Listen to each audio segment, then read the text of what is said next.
Sahabat Trias Kredensial, salam jumpa lagi. Salam kredensial. Mau pilih siapa? Itu pertanyaan yang muncul selama ini. Rasanya pertanyaan tersebut terlalu awal diajukan.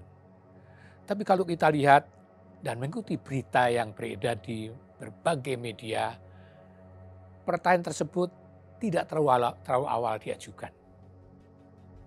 Sebab bukankah saat ini sudah beredar nama-nama ya, tokoh yang dicalonkan, yang mencalonkan diri, yang dianggap layak dan pantas, yang merasa diri layak dan pantas menjadi presiden.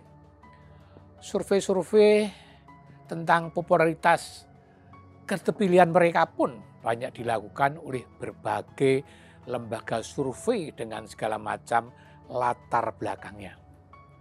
Meskipun pemilu masih Februari 2024.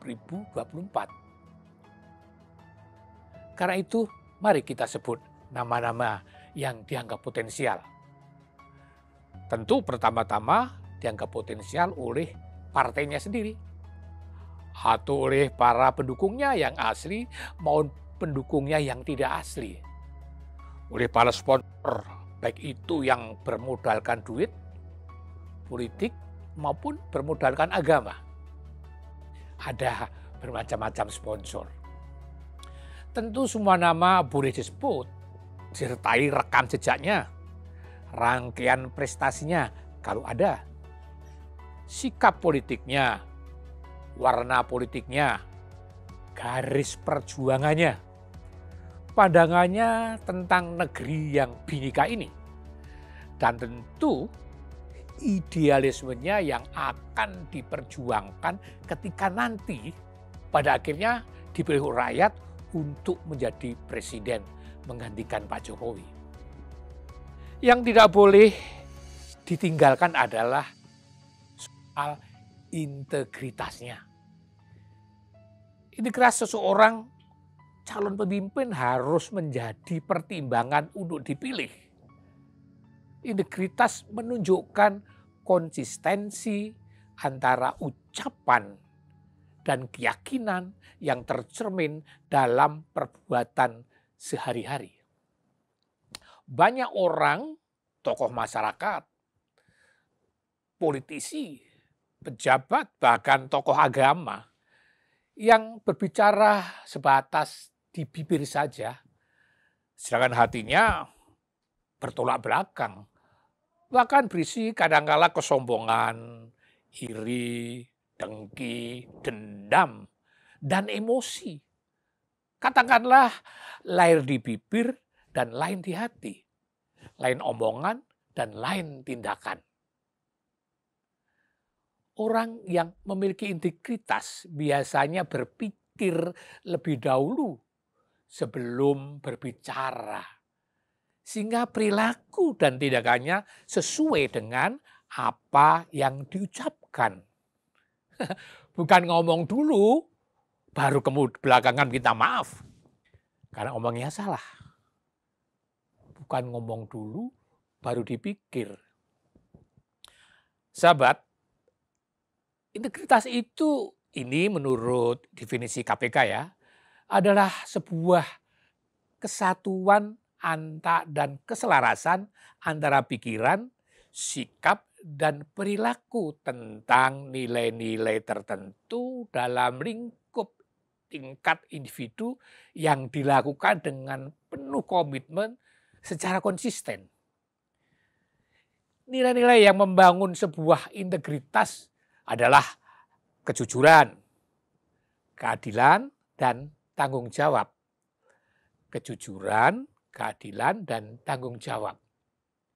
Kita tahu bahwa masyarakat masih percaya dan berharap akan menemukan figur calon presiden di antara nama-nama yang beredar selama ini. Calon presiden yang apa? Yang berintegritas. Karena itu saudara-saudara, rakyat perlu diingatkan Jangan sampai memilih pemimpin yang berperan pura-pura dalam segenap kepalsuannya. Harus kita akui di negeri ini kepalsuan itu ternyata masih laku. Laku keras. Orang masih selalu percaya bahwa apa yang palsu itu benar. Apabila, mohon maaf, ditempeli dengan agama atau Tuhan. Kita juga tahu bahwa kesalian palsu di negeri ini laris manis. Kesalian palsu di negeri ini laris manis. Rakyat melihat apa adanya, tetapi tidak melihat kebenarannya. Nah, ini persoalannya. Karena apa? Masyarakat kita mudah kagum melihat sesuatu, mendengar sesuatu.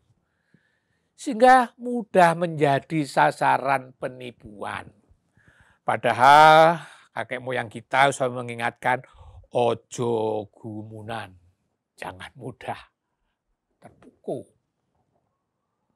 Dalam hal ini media ikut berperan.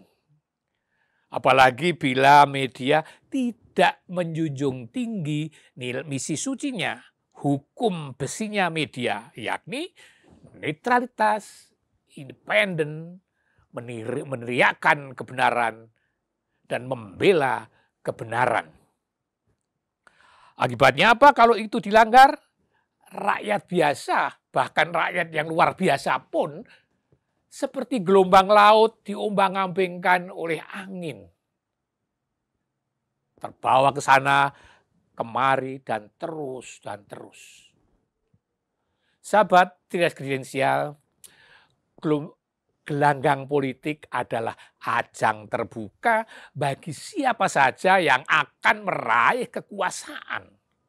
Maka itu siapapun boleh ikut bertarung. Kalau berani tentu saja. Tetapi perlu diingat bahwa politik berkait sangat erat dengan apa? Dengan moralitas, dengan impian, dengan harapan, dan ketakutan manusia. Bahkan juga menyangkut cara hidup manusia. Karena itu saya mengutip apa yang pernah dikatakan oleh William Edward Harpole Lecky, seorang sejarawan dari Irlandia. Ia mengatakan satu pelajaran paling penting dari pengalaman adalah bahwa kesuksesan itu ditentukan oleh karakter, bukan oleh kemampuan intelektual, juga bukan oleh keberuntungan. Ditentukan oleh karakter. Tentu ini juga berlaku juga dalam kesuksesan seseorang untuk meraih kursi presiden pada tahun 2024 mendatang. Berkarakter baik misalnya rendah hati. Rendah hati memang berat sebab sikap rendah hati itu melawan naluri manusia. Manusia memiliki kecenderungan untuk dianggap hebat dengan cara menyombongkan diri, dengan cara omong besar. Bukankah tiap keyakinan dan budaya mengajarkan rendah hati? Barang siapa meninggikan diri, ia akan direndahkan. Dan barang siapa merendahkan diri, ia akan ditinggikan. Itu ajaran luhur yang harus selalu kita ingat. Kerendahan hati atau humility itu berasal dari kata dalam bahasa Latin yakni humus yang artinya tanah atau bumi. Jadi kerendahan hati itu maksudnya adalah menempatkan diri membumi ke tanah. Ya, dari apa yang saya sampaikan tadi, apakah Anda semua sudah menemukan tokoh yang rendah hati? Tokoh yang berintegritas? Tokoh yang memegang teguh komitmen untuk menjaga NKRI yang plural, yang bineka, yang berideologi Pancasila, dan yang ngugemi Undang-Undang Dasar 1945. Itu sangat penting. Jadi para sahabat Trias Kredensial, jangan asal milih. Pertanyaannya lalu milih siapa? Pertanyaan itu akan muncul dan muncul terus sampai nanti menjelang hari H tahun 2024, Februari tanggal 14. Inilah nama-nama yang beredar selama ini. Ganjar Pranowo, Prabowo Subianto, Anies Baswedan, Sandiaga Uno, Ridwan Kamil, Erick Thohir, Puan Maharani, Andika Perkasa, Muhaimin Iskandar, Airlangga Hartarto, Agus Harimurti Yudhoyono, dan masih banyak lagi. Anda semua para sahabat bisa memperpanjang daftar nama-nama yang beredar selama ini. Silakan pilih sendiri. Tentu berlandaskan hati nurani dan masa depan negeri yang majemuk ini. Masa depan negeri yang bineka ini. Masa depan negeri yang Pancasila ini. Siapakah di antara mereka, di antara nama-nama tokoh tadi yang berintegritas tinggi, yang berkarakter baik, yang benar-benar bisa dilihat dari rekam jejaknya memiliki idealisme tinggi untuk memperjuangkan bangsa dan negara ini, bukan untuk memperjuangkan kelompoknya sendiri, golongannya sendiri, sukunya sendiri, bahkan keluarganya sendiri. Abdul Kalam, seorang presiden India yang menjabat pada tahun 2002 sampai 2007, pernah mengatakan begini, seorang pemimpin harus mampu mengubah mimpi menjadi pikiran. Dan akhirnya pikiran itu menghasilkan tindakan. Tindakan yang sangat berguna bagi bangsa dan negaranya. Jadi tidak hanya mimpi-mimpi dan mimpi, tapi mewujudkan mimpi itu dalam pikiran dan kemudian dalam tindakan yang nyata. Ada orang yang mengaku dirinya pemimpin. Banyak di sekitar kita itu orang yang mengakunya dirinya pemimpin. Tetapi ucapan, omongan, pernyataannya penuh kebohongan, penuh kepalsuan, kemunafikan, tidak bisa dipegang. Ibarat kata esok dele, sore tempe. Dan bersandiwara. Banyak orang yang mengklaim dirinya pro rakyat, tetapi tidak memberikan kedamaian pada rakyat, justru sebaliknya. Oleh karena itu, kita harus memilih seorang pemimpin yang kata Profesor Djoko Sutono seperti Bung Karno dan Bung Hatta. Mengapa kedua bung itu yang harus jadi panutan? Karena kedua bung itu adalah personal integrating factors, yaitu faktor-faktor dalam diri mereka yang mempersatukan bangsa. Ini menjadi sangat penting. Karena bangsa, karena keselamatan bangsa, keselamatan rakyat merupakan hukum tertinggi yang harus ditegakkan. Kata filsuf John Locke, salus populi suprema lex estu.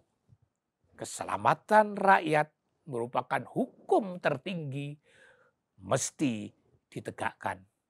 Pendek kata, para sahabat Trias Kredensial, hati-hati dengan orang-orang, dengan tokoh-tokoh yang berjubah pemimpin, tapi sebenarnya dia adalah pecundang. pecundang. Sahabat, masih ada waktu untuk menimang-nimang, memikir-mikir sebelum Anda semua memilih. Terima kasih.